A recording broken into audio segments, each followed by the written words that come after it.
So today we are talking about the revenue acceleration team and how to achieve true collaboration between sales and marketing. You're going to walk away with 4 very specific things: the understanding of the current state of sales, marketing, and leadership alignment today, a very different approach to driving revenue with your marketing efforts, what revenue acceleration teams actually are and how to form one inside your company, and exactly what to do. So we'll give you specific meeting agendas so that you can get one rolling and set up for success.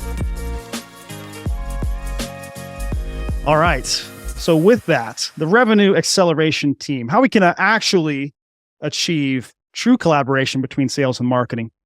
This is a topic that I'm not sure about y'all, but this, sales enablement and revenue teams seem to have just become more prevalent of a conversation within the past 5 years. It really wasn't it was always a focus, right? You want sales and marketing working together, but it seems like there's a lot more conversation going on around this today.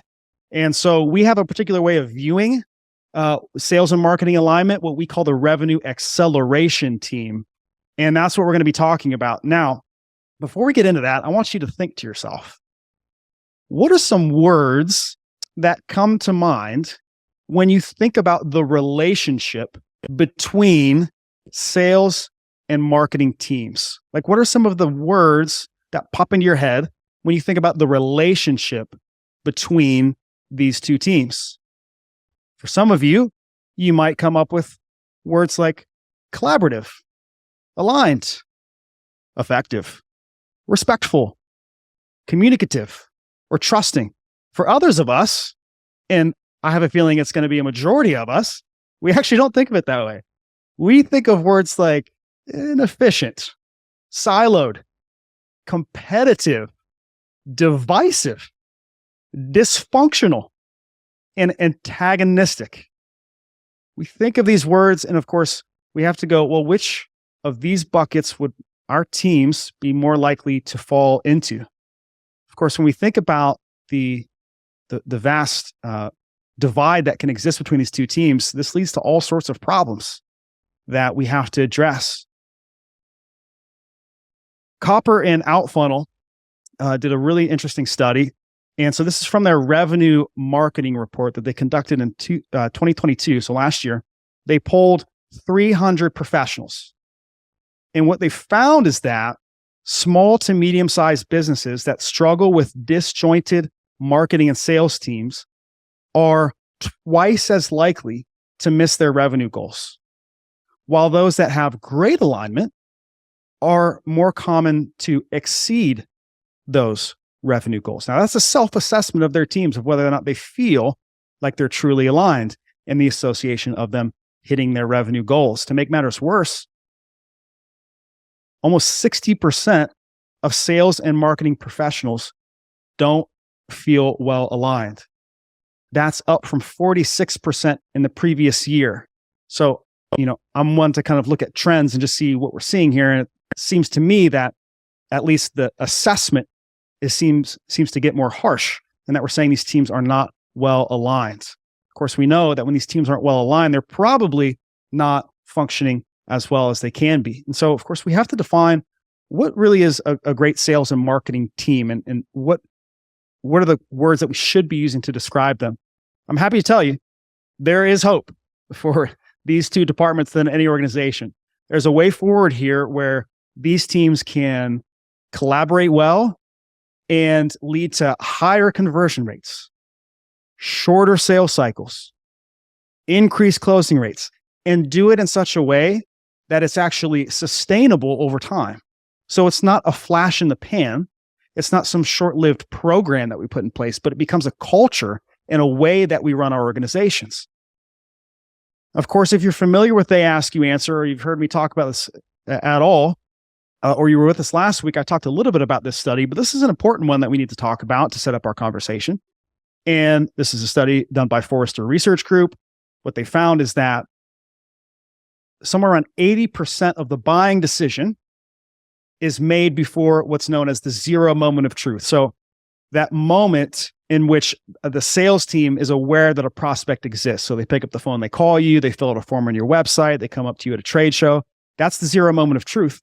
What Forrester found is that somewhere around 80%. Now, it's an average across all industries. Your industry could be higher or lower, but somewhere around 80% of the buying decision made before zero moment of truth. So the question for us is that if that number is true, then which department of an organization actually has a bigger influence on the sale? Is it the marketing department or is it the sales department? Well, if the zero moment of truth is the moment when sales realizes that this person exists and this number is true, then marketing has a huge, if not majority of the influence on the actual sale. Now, we don't like to hear that because it sounds anti-sales, and that's not the message here. The message is that for the longest time, we've looked at sales as these are the folks that drive the revenue. These are the folks that close the deals. And marketing is the ones that, it's an expense. It's a necessary expense, but their job is really to just drive demand or do, brand awareness. But based on this study, it shows us that's not quite the case. Marketing and sales both have huge implications on revenue. And as we started to really dive into this and notice this and work with so many of our clients, we realized that, well, if we're really going to fix this problem, then we have to take a team approach to get sales and marketing working well together. We can't look at it as sales is this, the revenue drivers over here and marketing is this expense that's over here. The two are way too morphed. They need to operate as one team. And so we started working with companies on setting up what we initially called a revenue team. And of course, now that we've seen how well this works, we know what this really is a revenue acceleration team, because it leads to such dramatic results in terms of the overall sales cycle and the conversion rates. It's accelerating our ability to produce more revenue. We found also there's 3 common things that most of these teams that are great have in common. Now, I want you to imagine your, CEO describing your sales and marketing teams as being these 3 things. The first thing that they share in common, the great ones, is that they are aligned. Big surprise there. So what this means, though, is that they share a common mission. They have similar goals and objectives that are closely aligned. In other words, we would actually look at things like the closing rate and marketing's impact on that. That's not just a sales thing. That's a revenue team thing. But when they share this common vision, right, a shared sense of purpose and direction, they're much more effective. But many companies that I work with wouldn't be able to say this today about their sales and marketing team. Yeah, they share a common mission, at least not in the ways that matter the most. The second thing these teams tend to have in common is that they're highly communicative. So they have open and, more importantly, effective lines of communication. So they're actually keeping each other informed throughout the decision-making process. In other words, marketing has a very good sense as to how their efforts are directly impacting the sales cycle, for example. Or sales knows exactly how their lending of subject matter expertise to the marketing team's content, exactly how it's being used and exactly what the results are that we're seeing from it. So they communicate very, very well, functioning as one team. The third thing, you might not really necessarily guess this, but it is such a common theme that I see working with teams that are highly effective, is that they trust each other. And that's a strong foundation of trust. Right? Not just, okay, I see them as a necessary evil to doing my job. They really trust and collaborate well. And because they trust each other, they can have tough conversations. We can deal with problems in real time. So these great teams, the best revenue acceleration teams that I see, they're aligned, they're communicative, and they're trusting of one another. My question for you is, would your CEO say these 3 qualities of those 2 teams today? And if not, why would they not? Now, if we want to, though, establish this revenue acceleration team within your organization, there are 4 things that need to take place. And I'm going to go over those with you now. Now, these 4 things aren't necessarily in order of operation. They're just 4 things that need to be done to achieve this bliss of the revenue acceleration team. The first thing that has to take place is that there has to be this culture that's developed within the business from the top down to the bottom. This doesn't start with some, one sales manager in a team of 300. It doesn't start with that content manager that you thought you were going to hire and was going to solve all of your problems. A culture starts at the top. You and I both know this. When it comes to how we might define what a culture is, it's basically just the behaviors that we accept or don't accept within the organization. Now, you might be thinking, though, what does culture really mean for me? Like when you say culture, Zach, what does that really look like? Here's the way that I see this. This is the difference between a program and a lasting change, right? A program versus a culture. So what you'll see oftentimes in most organizations, that they have these programs that are abandoned just as fast as they were set up. You've likely been a part of a team or an organization that had a program that even from the onset of it, you're like, this is going to go away. And I gave it like 3 months and we probably won't be doing this thing anymore. And because it's set up that way, it's short-lived and it yields short-term results and we never really see much fruit from it. A culture, when we build a culture of something in our business, it becomes the way that we live and breathe and exist. It becomes what is an acceptable or not acceptable behavior. It's well known in the organization. Leaders are responsible for things like this, right? If you think about it, leaders are like the only people in the organization that get paid to protect the organization and paid to protect its future. And that is a huge part of culture. So that means, though, when you're setting this up, people need to understand the what, the why, and the how of using content within the sales process and the power this is going to have in shortening the sales cycle. If content marketing to you seems like a difficult concept, we talked about this last week, but I'll say it again. When we think about content marketing, this is simply what it means. It's our ability to be the best and most helpful teacher in the world of what we do. I don't care if it's videos, blog articles, social media posts, ebooks. I don't care what it is. When we say content, it's just a tool to help us teach better. And so we ask ourselves things like, are we willing to discuss hard topics online, like our pricing or our competitors, right? Would we classify ourselves as that best and most helpful teacher in the world? Do we aspire to be that best teacher? What we've seen is when you're establishing a culture, it's important to have the right resources. And that's why They Ask You Answer has made this in many ways easier for us to do with so many of our clients, because we already have the book on this philosophy we're going to be rolling out, right? We have all these courses and things. We have a philosophy that can be that northern light for the culture. And it gives people the right questions to ask, right? Like, are we educating people on the right things? Are we teaching in a way that they want to learn? Are we selling in a way that they want to buy? Are we meeting them in a way that they like to meet? This gives us a guardrail, a framework for that culture. Our clients, they've been very successful with establishing this culture because they run things like a They Ask You Answer book club at the onset of their They Ask You Answer journey, right? They discuss how this is going to be done, cementing it in as a culture. But the first thing that has to take place if you really want to have a highly effective revenue acceleration team is there has to be a cultural change, some sort of guiding light and principle that people can wrap their heads around. The second thing that has to be done is you actually have to create this team. Go figure. And we have to get them on board with what type of content the sales team really needs.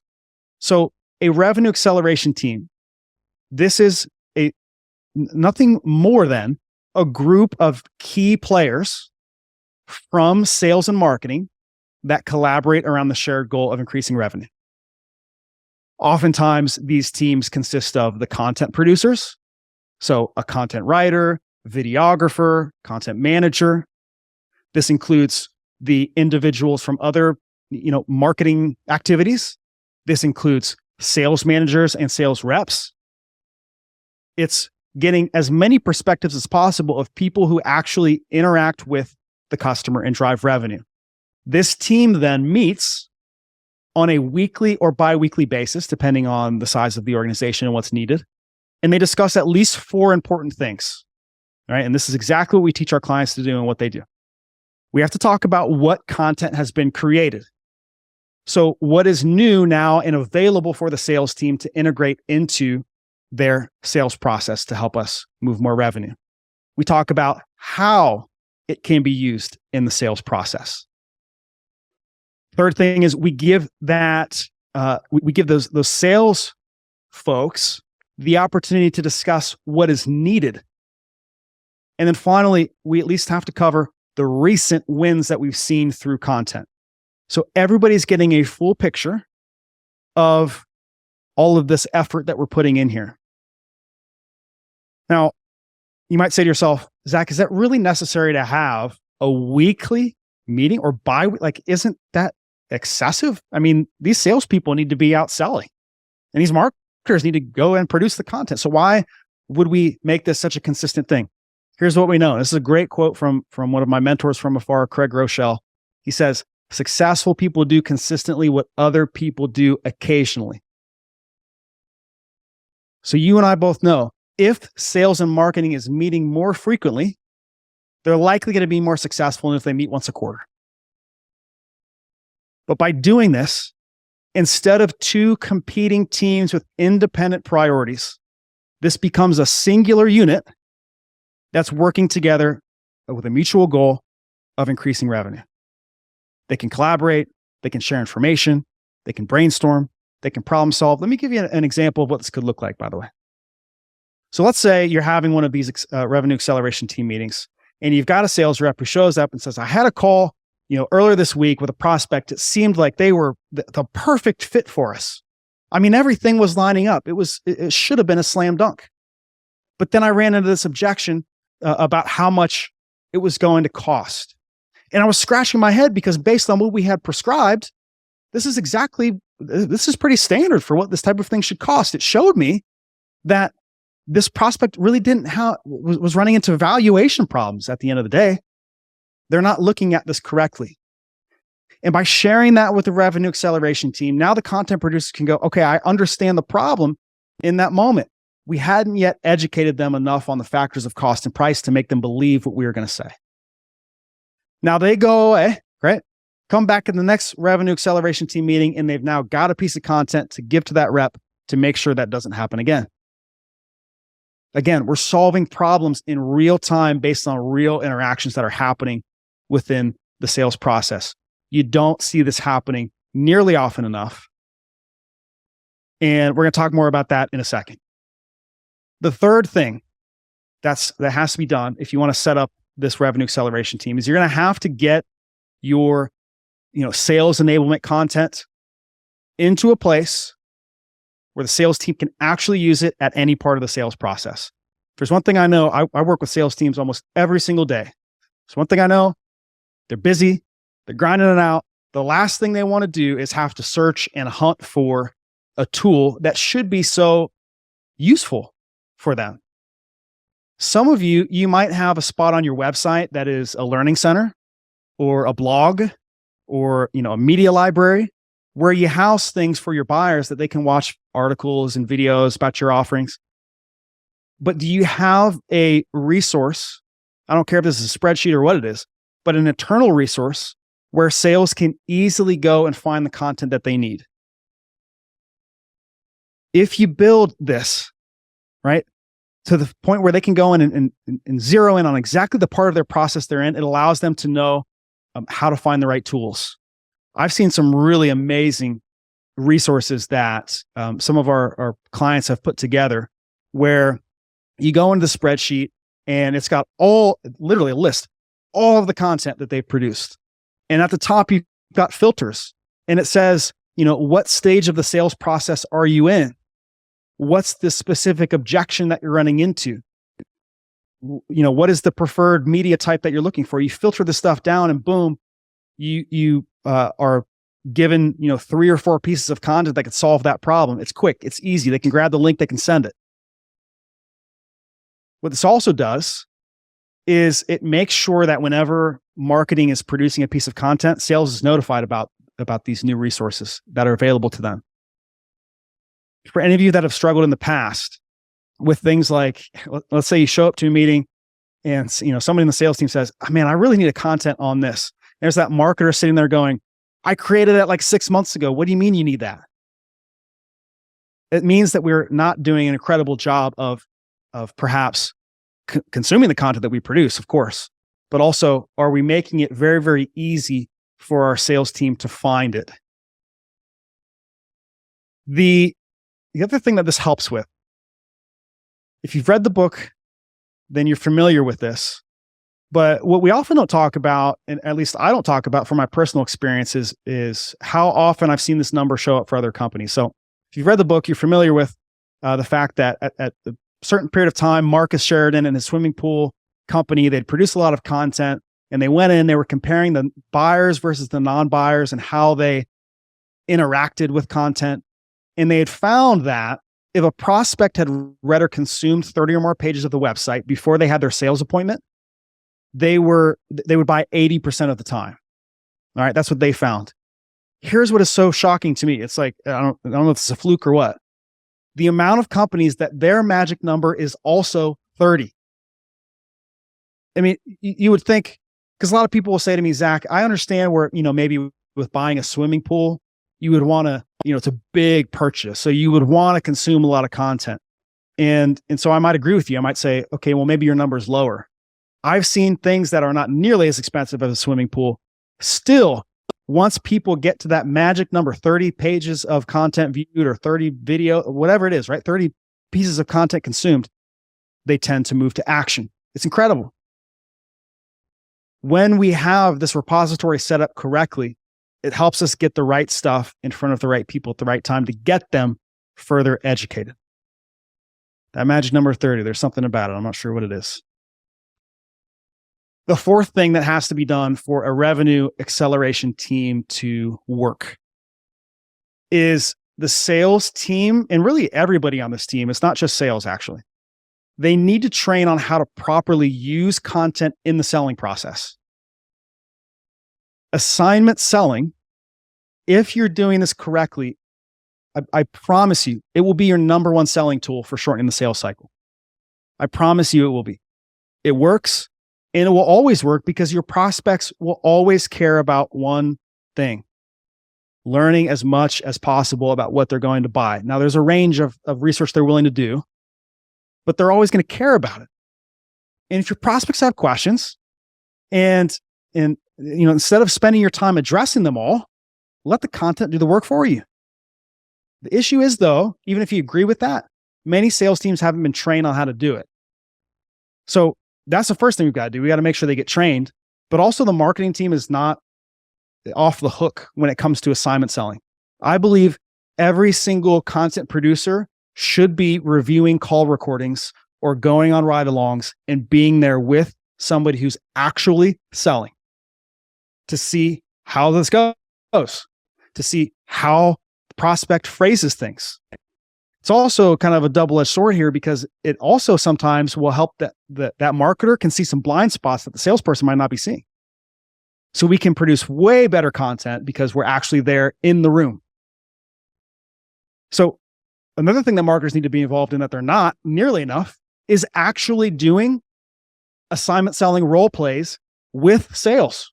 I think every marketer should know how to do assignment selling and do it at the highest level. It is not rocket science. It's a simple thing. It's not easy necessarily, but it's a simple thing. And they're going to be much more empathetic to, or just understand more about how they can craft content that makes it really effective for assignment selling. In case I'm using too much insider language here, assignment selling, again, it's just the process of using content in the sales process intentionally. Now, here's how I know somebody might understand assignment selling, but they're not going to be very successful with it. Their assignment selling pitch or their email sounds something like this. Hey, I found this helpful article on our website that you may find interesting.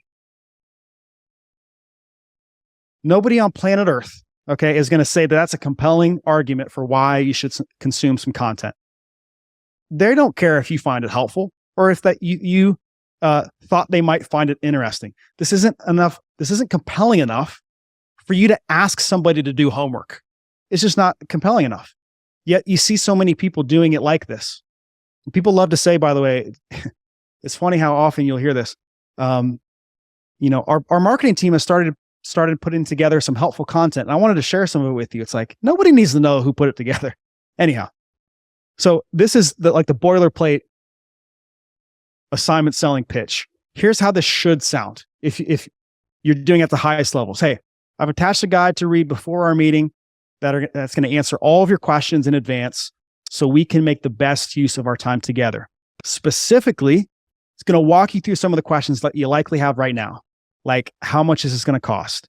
What's the right blank for me, etc. Will you take the time to review these before the appointment?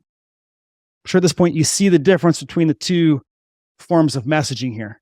One says, I found something cool you might find interesting. This says, here's exactly what you're going to get. There's a formula for this.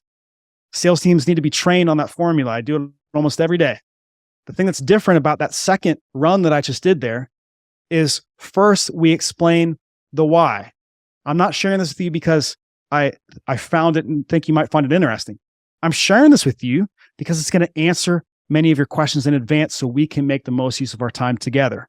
So it has a why statement, or as I like to call it sometimes, an empathetic statement. The second part of this assignment selling run there is the value proposition. So when I say specifically, it's going to walk you through some things like X, Y, and Z so that you can do X, Y, and Z. I'm giving a value to what you are going to get out of it. And then finally, it ends with a commitment. 9 times out of 10, the reason why people aren't going to consume content that you've sent is because you didn't ask for a commitment. I see this all the time. So you need to ask something to the effect of, will you take the time to look at these things before we have our appointment?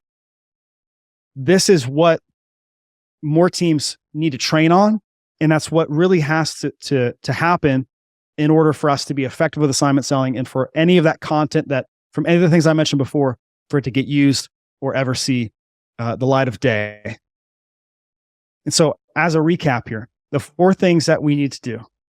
First of all, we have to build a culture of content within the business. It's got to start at the top. We have to actually form this revenue acceleration team and get people on board with what's actually going to be useful, what's actually going to move the needle. Third thing is we need to get that content into some sort of repository, a resource that people can easily use to find that which they need. And then fourth, we need to continually do training and never let up on this. How we're doing assignment selling and how we're communicating about our content for our sales team. Now, here's our how to think different questions today.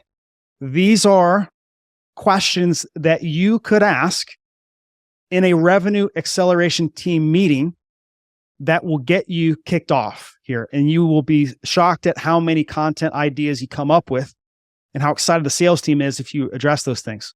So the first one, what's a common objection that you've been dealing with this past month? Anybody who's working with customers is going to be able to give you a list of these are the things I've been running up against, Zach, and we need to address these. What questions do you get asked that immediately indicate the buyer is not ready to make a decision?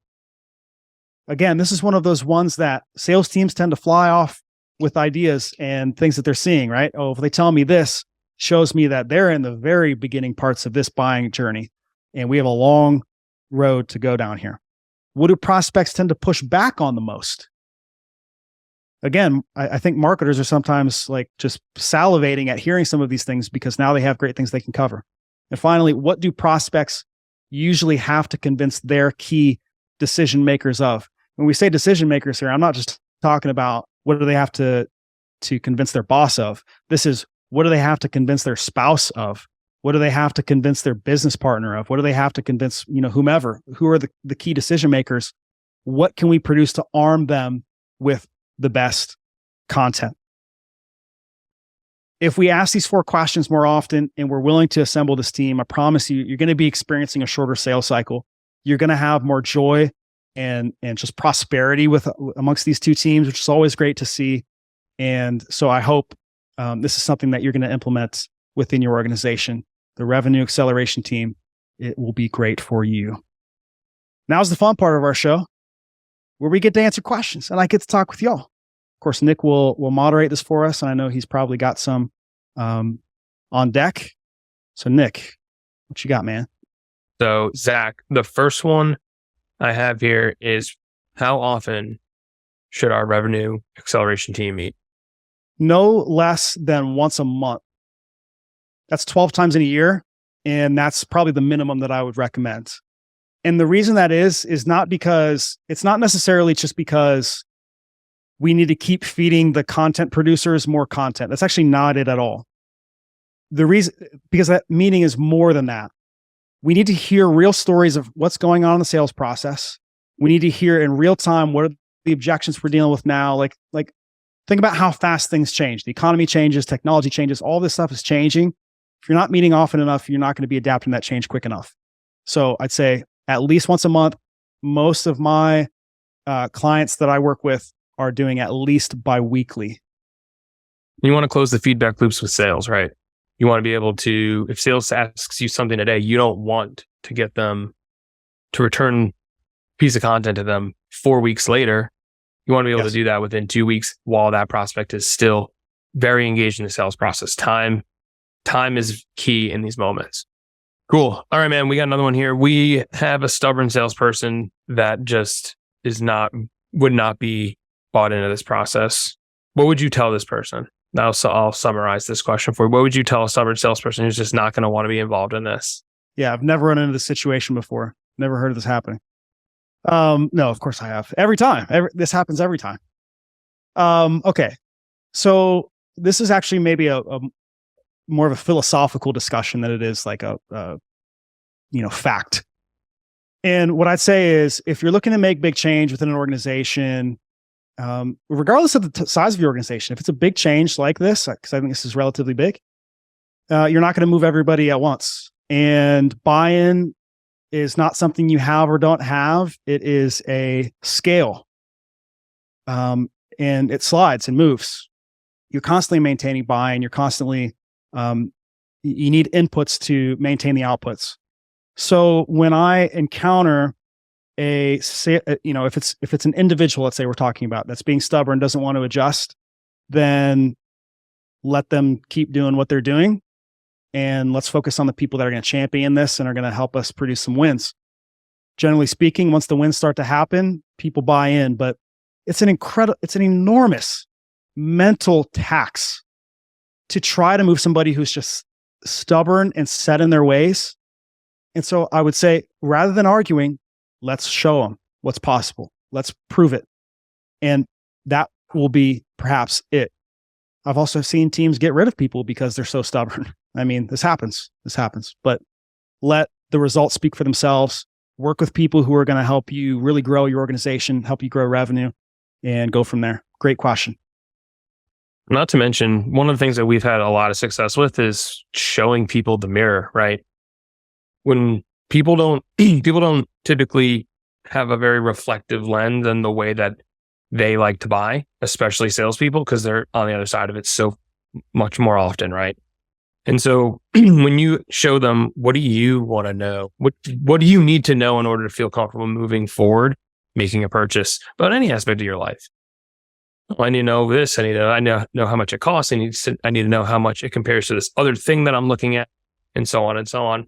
And once they have that realization, that light bulb moment, it's a lot easier to get them to say, well, if I could just create those moments for the people who are trying to buy what I sell, I'll close a lot more deals. That's the practical, perhaps, thing to do, Nick. I totally agree with you. If you can prompt some sort of self-discovery, then that's great. And then there's just people in this world that an angel could appear right before them and they'd still argue about, so that's just what we're dealing with. But Nick is giving great advice here as practical things. Like, we do want to try. We don't want to just be like, okay, you're not getting with the program. See ya. Oh, yeah. We know so many people though, that there's no amount of convincing that will change their mind.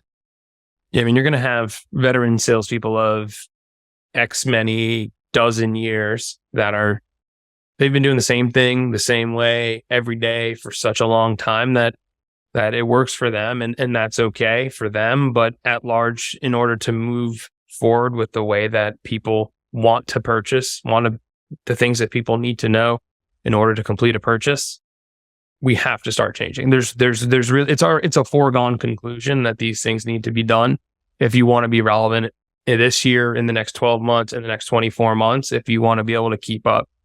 And as things even go less and less, there's going to be less and less sales activity or sales involvement. People are going to want to know more before they're ever willing to reach out to a salesperson. Cool. All right, man, we have another one here about large sales and marketing teams. How do I go about choosing the right people for my rev team? Ooh, good question. Okay. Well, you could draw them out of a hat, or you could make a more strategic decision here.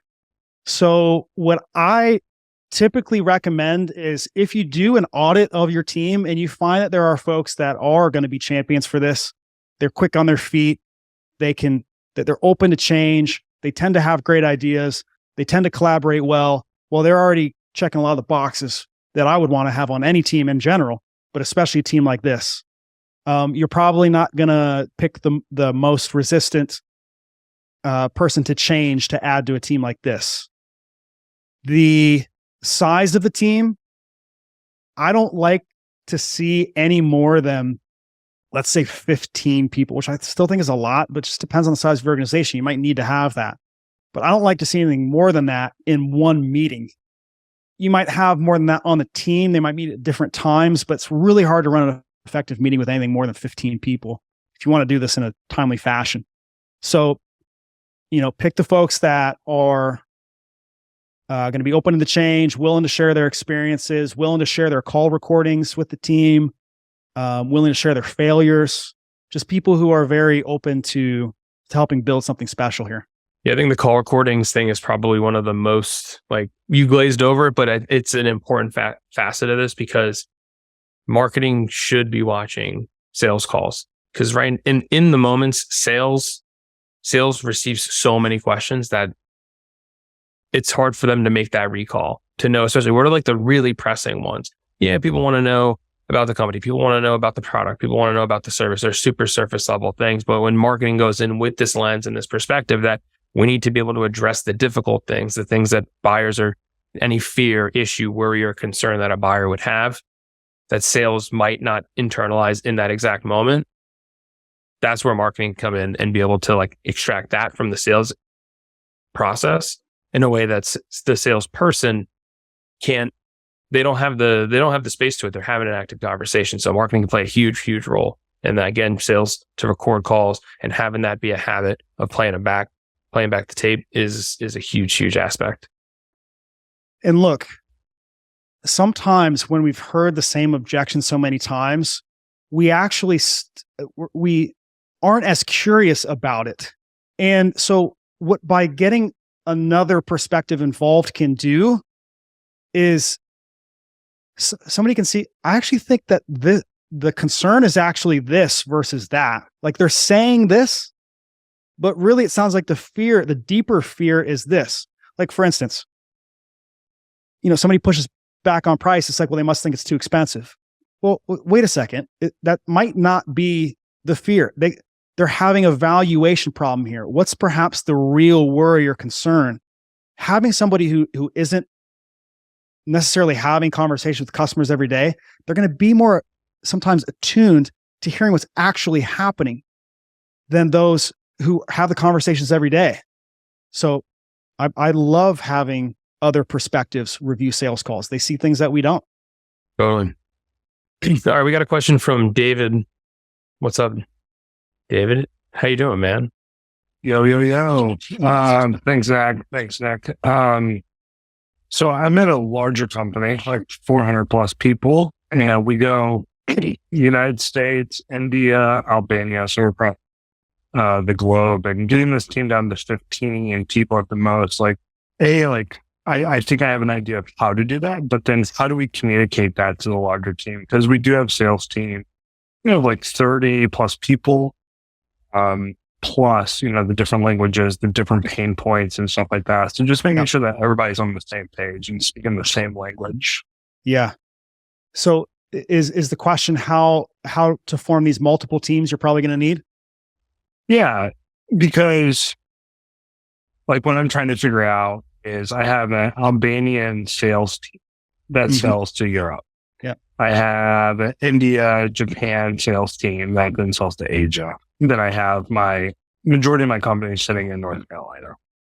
So how do I make sure the right people are represented globally, and how we are getting the same information to our North Carolina team, to our Japan team, to our other teams, while not overwhelming the system? Yeah. So I'd be lying if I said to you, I have the perfect answer for this or the perfect approach, but what I can tell you is what I've seen. Yeah. And please. so if you have, what you likely have here is many revenue acceleration teams. You've got the Albania team, you've got the, North Carolina team, you've got, the other ones, right? So you can break it down by geography, and that would actually be pretty smart to do, because I imagine some of the objections and the worries and the content that needs to be produced might be different for those different geographic regions. For some, it might be radically different product lines, or even, a company that has radically different brands within the parent company. And that just means that we're scaling this revenue acceleration approach in different parts. So it doesn't have to be one. Now, the only thing I would be cognizant of is that if there's that many conversations that need to be had, then I would make sure there's the appropriate amount of resource to actually take action on what's being discussed. If there's, let's say, only one content writer and we have 6 revenue acceleration teams, well, they're going to be at max capacity working with probably one, and we should introduce 6. So then we have to have a deeper conversation, which is what type of resource do we need to provide to make sure that these teams can actually achieve the revenue goals that they've got. Yeah. Yeah, I appreciate that, Zach. Yeah, I think that our biggest challenge is not bandwidth. It's focusing on the right things. Like, our team really likes to focus on like the technical stuff and talking very specifically to the end user, but ignoring the questions that are being asked pre-sale, and what people are actually trying to solve, and more showing them how to solve it. Yep. I've found that once these teams get together and they can take a look at, even if it's just 1 or 2 anecdotal stories of the customer journey, we start to see things a little bit more clearly. We're breaking down the silo. We're breaking down some of the separation. We're seeing one customer who's going through something with all of us, and we all play a role in it. And so it forces us to not just think about our own efforts, but the efforts of the entire team. So great stuff, David. Great to see you, man. Yeah, David, the other thing to think about too is trying to roll this out for one team is really difficult, right? And if you're considering, how do I roll out 6 teams?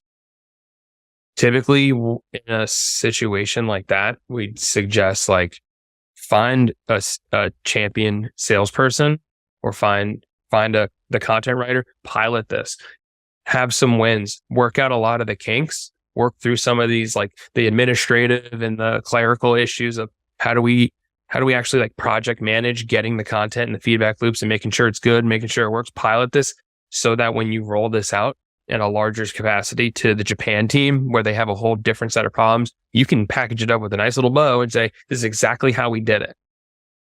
And then you'll see an accelerated adoption across the board, across the entire company, as compared to saying, hey, can we all figure this out differently at the exact same time? Especially if the resources aren't there to hire 6 content managers, if they just don't have them yet, or whatever learning curves or whatever issues you may run into. Because I think Zach alluded to this, but it's like the one content manager that speaks Japanese and Albanian and English and all this other for all these regions. I don't think that person exists. They're expensive. They're expensive. They're probably pretty expensive, in that they can write 14 blog articles a week in each language and have them be all relevant. So just some things to think about as you start to put this together is champion this with a salesperson and run a pilot. Yeah. The good thing is, so I'm in a sales role, but I sit on the marketing team, or on the sales team rather.